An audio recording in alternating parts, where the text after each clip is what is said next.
I feel like if I had known, and I think he had the right, of course, to go to therapy on his own and be treated, and they didn't, not to be telling his wife or anybody on the outside what was going on.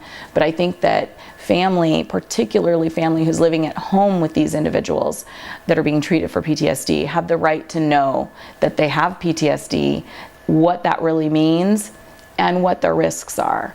If I had known my husband was at risk for taking his life, or that my son and I were possibly in danger, I think that we had the right to know that.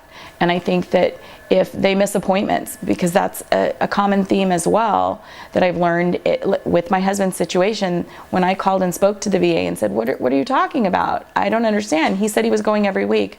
No, it's very common that they come in, they fill out the checklist, the paperwork that they fill out before they see the doctor, and they put it in the trash and they walk out. Because we found some of those notes of where he had filled out the checklist of, have you had thoughts of injuring yourself in the last 30 days? There's a whole list, and they fill that out every single time.